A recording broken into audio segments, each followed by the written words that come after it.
네, 하나님 말씀 나누겠습니다. 히브리서 2장 10절부터 3장 6절입니다. 내려오신 예수님이란 제목으로 하나님 말씀 나누겠습니다. 내려오신 예수님입니다. 오늘 메시지의 핵심은 예수님이 이 땅에 내려오셨다라고 하는 거예요. 근데 어제도 말씀드렸지만 히브리서는 누구를 위해서 썼냐면 유대인이었다가 기독교로 개종했던 사람들. 근데 핍박이 있자 다시 유대교로 돌아가려고 하는 사람들한테 썼다고 했어요. 그들이 왜 돌아가려고 했냐면 예수님이 힘이 없어 보였기 때문이었어요. 예수님이 복음이 연약해 보였다라는 거였죠. 그 실망해서 떠나려고 했던 사람들에게 지금 메시지가 전해지는 거예요.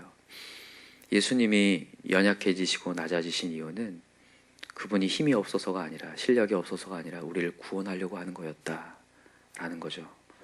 여러분, 오늘도 예수님께서 우리 곁에 계심이 나약함이 아니라 우리를 건져내시고 우리를 긍휼히 여기시고 우리를 도우시려고 하신다는 것을 깨달아야 돼요. 여기 보니까 얼마나 우리에게 감사한 메시지가 있냐면 예수님이 이 땅에 내려오셔서 우리를 건질 뿐더러 우리를 뭐 되게 하시려고 하냐면 형제가 되려고 하신다는 거예요. 자, 한번 읽어볼까요? 10절부터 한번 읽어봅시다. 10절 시작.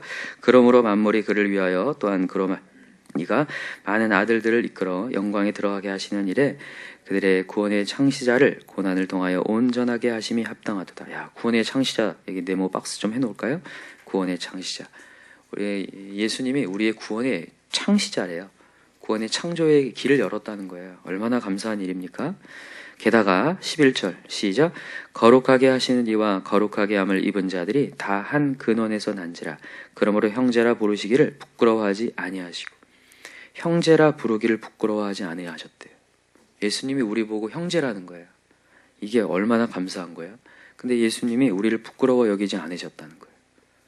여러분, 학창 시절에 한번 생각해 보세요. 저 같은 경우도 어떤 친구랑 있는데 그 친구가 별로 잘 나가지 않는 친구예요. 조금 뭔가 옆에 가면 냄새가 나고 뭔가 성격도 이상하고. 근데 그 친구가 같이 있다 보면 나도 이미지가 실추될 것 같아서 그 옆을 피하고 싶을 때가 있었어요. 그러니까 한마디로 말하면 그 친구를 부끄러워 여기는 거죠. 여러분, 우리가 예수님 앞에 부끄러운 존재거든요. 정말로. 우리는 옆에 가면 냄새나는 영적인 별로 좋지 않은 냄새나는 인간인데 예수님께서 내려오셔서 이 냄새나는 우리에게 형제라고 부르시고 부끄러워 여기지 않으셨다는 거야. 이게 얼마나 우리에게 감사합니까? 그래서 여러분, 우리는 예수님을 부끄러워 여기면 안 된다는 거죠. 정말 그 높으신 만왕의 양이 나를 부끄럽게 여기지 아니하시고 날 건져내셨다. 이게 얼마나 감사한 일이에요. 그리고 내 형제야 라고 부르시는 거예요. 여러분, 가수 윤복희 권사님 알고 계시나요? 여러분이라는 노래를 이렇게 부르신 분인데 이 여러분이라는 노래의 가사를 한번 제가 읽어볼게요. 네가 만약 괴로울 때면 내가 위로해 줄게. 네가 만약 서러울 때면 내가 눈물이 되리. 어두운 밤 험한 길을 걸을 때 내가 너의 등불이 되리. 허전하고 쓸쓸할 때 내가 너의 벗되리라. 나는 너의 영원한 형제야. 나는 너의 친구야. 나는 너의 영원한 노래야. 나는 너의 기쁨이야. 이 노래는 윤복희 권사님이 하나님의 영감을 받아서 쓴 곡입니다. 그러니까 이 윤복희 권사님이 어릴 때부터 무대에 쓴 사람이잖아요. 그리고 굉장히 스포트라이트를 많이 받았던 사람입니다. 어릴 때부터 스타였고. 그러나 그는 교만했고 멋대로 사는 인생이었다가 교통사고를 당해요. 그래서 차가 완전히 전복이 되거든요. 근데 여러분, 놀라운 거는 이 전복되는 와중에 하나님의 음성을 들어요. 갑작스럽게 하나님의 음성이 들려오는데 뭐라고 하냐면 복희야, 걱정하지 마라. 이거는 사고가 아니라 내가 너를 다가가는 것이란다. 신기하게 다치질 않아요. 전복이 되네 다치질 않고 하나님이 찾아온 거예요. 이 윤복희 권사님 눈물을 펑펑 흘리며 하나님이 나를 찾아오셨구나. 근데 윤복희 이 권사님이 정말 무대에 서고 스포트라이트를 어렸을 때부터 받았지만 그가 마음 가운데는 항상 공허한 거예요. 외롭고. 그거 아시잖아요. 사람들도 인기 많이 받고 박수 받고 떠나서 혼자 있을 때 얼마나 공허해지는지 모르겠어요. 이 윤복희 권사님 그런 상태였는데 하나님이 찾아오신 거죠. 그러면서 이 찬양, 이 곡을 쓰고, 이 곡이 원래 그냥 가요로 이렇게 알려져 있지만 사실 이게 어떻게 보면 이 윤복희 권사님의 고백이거든요. 하나님이 나에게 이렇게 찾아오셨다. 네가 만약 외로울 때면 내가 위로해 줄게. 그리고 나는 너의 영원한 형제야. 이렇게 와주셨다는 거죠. 여러분에게도 또 저에게도 하나님은 형제로 찾아와 주신 줄 믿습니다. 그래서 오늘도 그게 너무 감사한 거죠. 예수님이 이 땅에 내려오셨다는 거, 그게 우리에게 너무 감사해요. 여러분, 물에 빠진 사람 건질 때에 물에 빠져야지 건질 수 있거든요. 예수님이 그렇게 우리 이 세상에 빠지신 거죠. 이 죄악의 구렁텅이에 빠지셔서 우리를 건져내셨다는 거예요. 이게 얼마나 우리에게 감사한지 모르겠어요. 그죠? 오늘 이 본문에는 예수님이 이 내려오셔서 뭘 하셨는지 구체적으로 얘기를 하는데 한번 두 가지로 볼게요. 14절 보세요. 14절 시작. 자녀들은 혈과 육에 속하였음에 그도 또한 같은 모양으로 혈과 육을 함께 지니심은 죽음을 통하여 죽음의 세력을 잡은 자 곧 마귀를 멸하시며. 뭘 하라고 오셨다고요? 마귀를 멸하러 오셨대요. 여러분, 마귀는 헬라어로 디아볼로스라고 합니다. 디아볼로스. 뭐라고 하냐면 이간하는 자, 참소하는 자, 고소하는 자예요. 사단이 하는 역할은 뭐냐면요, 하나님께 올라가서 우리가 죄인임을 계속해서 고소하고 참소하는 거예요. 제 죄인이에요. 제 죄인입니다. 계속 죄인임을 증명해요. 욥기에 보면 욥이 나오는데 욥이 하나님으로부터 굉장히 칭찬을 받는 사람이었어요. 하나님을 주목하는 사람이었고 항상 어떠한 잔치를 벌이고 난 뒤에 자기가 혹시나 뭘 잘못했을까 하나님께 꼭 회개하고 희생 제사를 드리는 사람이었는데 사단이 참소해요. 저 사람이 재물이 많아서 그렇습니다. 저 사람이 축복 많이 받아서 저렇게 하나님 섬기는 겁니다. 건강해서 그런 겁니다. 건강을 치거나 재물 다 빼앗고 자녀들 다 빼앗으면 분명히 하나님 저주할 겁니다. 계속 참소하죠. 그러니까 뭐 하는 거냐면 죄인임을 증명시키는 거예요. 사단이 하는 역할이에요. 근데 여러분, 우리 예수님은요, 우리 하나님은요, 그 얘기를 듣는 것이 아니라 내가 죄인 되었을 때, 우리가 원수 되었을 때 우리에게 찾아오셨다는 거예요. 여러분, 그래서 오늘도 우리는 예수를 붙잡아야 돼요. 지금도 여러분, 사단은요, 우리를요, 우리 죄인이라고 증명하려고 해요. 어떤 어려움을 주거나 어떤 상황을 줘서 쟤요, 나쁜 애예요. 쟤 지옥가래예요. 왜 죄를 건지려고 하세요? 왜 죄를 사랑하려고 하세요? 쟤 나쁜 놈이에요. 그렇게 사단이 계속 한다고요. 근데 우리 하나님 우리를 건지려고 하신다니까요. 그게 얼마나 감사해요. 그래서 사단을 멸하러 오셨대요. 그 참소하는 자, 이간질하는 자, 고소하는 자를 멸하러 오셨다는 거예요. 그래서 여러분 얼마나 감사해요. 제가 이 말씀을 준비하면서 다시 한번 예수님에 대한 감사가 더 느껴지더라고요. 정말 그렇거든요. 우리가 정말 살아가면 살아갈수록 우리가 죄인임이 증명되지 않나요? 정말 증명이 돼요. 그러니까 사실 여러분, 지금 요즘에 그 팩트 폭행이라고 얘기하잖아요. 사실을, 진짜 사실이거든요. 사단이 사실 얘기하는 거예요. 제 죄인이에요. 나쁜 놈이에요. 근데 그러지 말라는 거죠. 여러분, 우리도 그렇습니다. 우리가 사실 직장이나 가정에서나 계속 못마땅한 사람들을 계속 참소하려고 해요.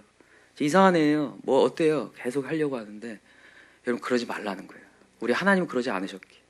우리 하나님 사랑하셨기 때문에 그 사단에 참소하는 것을 멸하러 오셨다는 게 우리에게 너무 감사한 거죠. 두 번째입니다. 예수님 왜 내려오셨냐면 우리를 종노릇 하는 자에서 자유 주려고 오셨어요. 자, 15절 한번 읽어볼까요? 시작. 또 죽기를 무서워함으로 한평생 매어 종노릇 하는 모든 자들을 놓아주려 하심이라. 놓아주려 한다. 여러분, 종노릇, 여러분, 우리는 노예거든요. 무슨 노예냐면요, 감정의 노예예요. 마음의 노예입니다. 마음에 따라서, 상황에 따라서 우리가 그냥 끌려다니는 인생이거든요. 근데 이걸 놓아주러 오셨대요. 놓아주러 오셨어요. 여러분, 오늘도 진리가 우리를 자유케 할 줄 믿습니다. 진리는 우리를 자유케 한다고 했어요. 근데 여러분, 여기 착각하지 마세요. 어떤 분들은 이래요. 율법에 매이지 말고 은혜로 가야 된다는 것을 착각해서 기도가 율법이고 말씀이 율법이라고 생각하는 분들이 있어요. 여러분, 기도가 율법이고 말씀이 율법일까요? 아닙니다. 이거는 은혜입니다. 진짜 율법이 뭐냐면요, 율법으로 사는 사람들, 억지로 사는 사람들 뭐냐면요, 기도 없이 사는 사람들, 그게 율법이에요. 기도 없이 세상에 나가서 한번 영적 전쟁에서 이겨보겠다고 하는 사람들이 율법으로 사는 사람이에요. 여러분과 저는 오늘도 기도로 살아야 돼요. 하나님의 도움으로 살아야 됩니다. 여기 뒤에 그 내용을 하는 거예요. 자, 보세요. 18절 한번 읽어보세요. 18절 시작. 그가 시험을 받아 고난을 당하셨은즉 시험 받는 자들을 능히 도우실 수 있느니라. 아멘. 예수님이 이 땅에 내려와 보셨기 때문에 우리의 연약함을 안다는 거예요.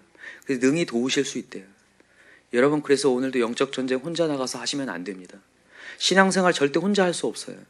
오늘도 기도해서 하나님의 능력을 받아야 돼요. 여기 능히 도우실 수 있느니라는 말은요, 도움을 청하라는 얘기예요, 도움을 청하지 말라는 얘기예요.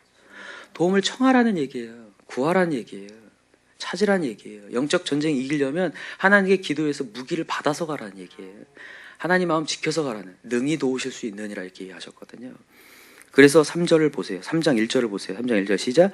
그러므로 함께 하늘의 부르심을 받은 거룩한 형제들아, 우리가 믿는 도리의 사도이시며 대제사장이신 예수를 깊이 생각하라. 깊이 생각하라. 그분을 깊이 바라보라는 거예요. 온전히 바라보라. 하나님이 우리를 도우신다. 그래서 이제 모세 얘기를 합니다. 모세는 율법의 상징이거든요. 자, 5절을 한번 읽어보세요. 5절 시작. 또한 모세는 장래에 말할 것을 증언하기 위하여 하나님의 온 집에서 종으로 신실하였고 그리스도는 하나님의 집을 맡은 아들로서 그와 같이 하셨으니 우리가 소망의 확신과 자랑을 끝까지 굳게 잡고 있으면 우리는 그의 집이라. 아멘. 모세는 율법을 상징하는데 모세는 뭐라고 돼 있어요? 종이에요, 종. 그죠? 그러니까 만약 2층 집이라고 하면 1층에 종으로서 이렇게 있는 게 모세 율법이에요. 근데 예수님은 뭐예요? 아들이라고 돼 있어요. 2층에서 이렇게 있는. 여러분, 우리가 율법을 지나서 은혜로 나아가야 된다는 거예요. 예수를 만나야 된다는 거예요. 율법에서 이건 지켜야지가 아니라 오늘도 예수를 붙잡아야 우리가 율법, 이 세상을 이길 수 있다는 거예요. 여러분, 오늘도 우리 예수 붙잡읍시다. 능히 도우실 수 있는 예수 붙잡고 나아갈 때 우리가 승리할 줄 믿습니다. 그래서 여러분, 오늘도 나오신 거죠? 6월도 하나님의 능력으로 승리하러 나오신 거죠? 그래서 여러분, 오늘도 간절히 기도했으면 좋겠고요. 하나님, 오늘도 내가 기도로 살 수 있습니다. 하나님의 능력으로 살 수 있습니다. 예수님의 은혜로 살 수 있습니다. 오늘도 기도할 수 있는 저와 여러분들 간절히 기도합니다. 기도합시다. 이 시간에 우리 간절히 기도했으면 좋겠는데 6월 한 달도 하나님의 은혜가 필요합니다. 하나님의 도우심이 필요합니다. 이 세상이 너무나 악하고 내 마음이 연약하여서 하나님의 은혜 없이는 내가 너무나 쉽게 넘어질 수밖에 없는 존재입니다. 그런데 내 곁으로 내려오신 예수님, 나와 함께 하겠다고 나를 도우시겠다고 하시는 예수님, 그분 붙잡게 하여 주시고, 예수님이 나를 부끄럽게 여기지 않으신다는데 내가 예수님을 부끄럽게 여기지 않게 하시고, 또 그 예수님을 전할 수 있는 자 되게 도와주시옵소서. 제가 우리 간절한 마음으로 기도하시고요. 우리 목사님 나오셔서 기도해 주실 텐데, 여러분 기도 받으실 때 간절한 마음으로 또 하나님의 능력이 임하게 해달라는 마음으로 기도 받으셨으면 좋겠습니다. 우리 주여 삼창 간절히 부르 기도합시다. 주여, 주여, 주여. 하나님 아버지,